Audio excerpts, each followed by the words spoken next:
Қайырлы күн баршаңызға. Менің каналыма қош келдіңіздер. Бүгін сіздермен бірге бисквитті құлпынай қосылған торт дайындайтын боламыз. Ол үшін салқын 6 дана жұмыртқа, 130 грамм қант, 10 грамм қопсытқыш, 150 грамм ұн қажет болады. Алдымен жұмыртқаларымыздың ақ уызы мен сары уызын бөлек ыдысқа ажыратып аламыз. Ақ уызымыздың ыдысы құрғақ болуы қажет. Ешқандай су тамшысы болмауы қажет. Және миксеріміз құрғақ болсын. Әйтпесе біздің ақуыздарымыз өзінің формасын ұстамай қалады.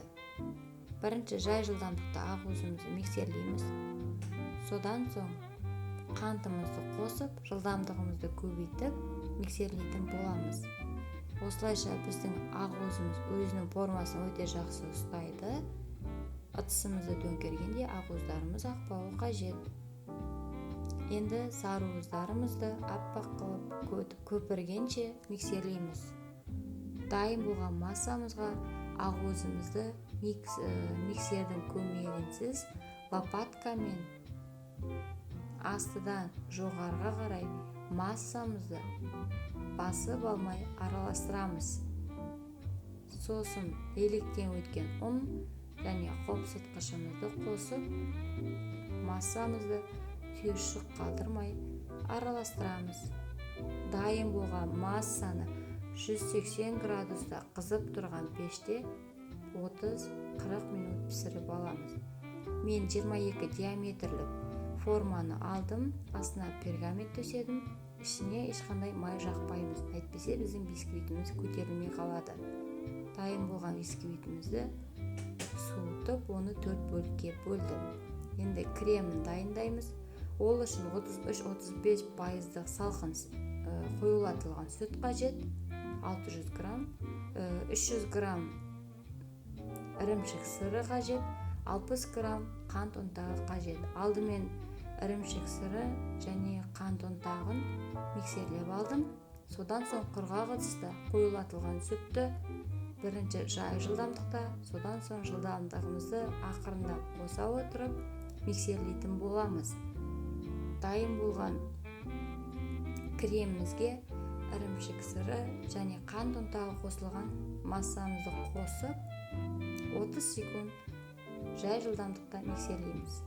Міне осымен біздің креміміз дайын. Енді торттарымызды жинауымызға болады. Тортты жинау үшін мен кальций қолдандым. Кальцийның сыртына осындай тортқа арналған пленка саламыз. Торт оңай шешілуі үшін. Енді крем жағамыз. Арнайы осындай пакетке салып алдым. Пакет болмаса 4 ас қасық крем салуға болады әр корждың ортасына. Содан соң екінші коржды қойдым. Тағы да дәл солай крем және кремнің үстіне құлпынай жемін салдым. Үшінші коржымызды қоямыз. Содан соң дәл солай крем және құлпынай жемін құйып, төртінші коржымызды қоямыз. Дайын болған тортымызды 1 сағат тоңазытқышта ұстаймыз. Содан соң тортымызды алып, формадан ақырындап шешетін боламыз. Осындай қалың пленка қойған соң, біздің тортымыз оңай шешіледі. Бірінші ақ креммен пайдаландым.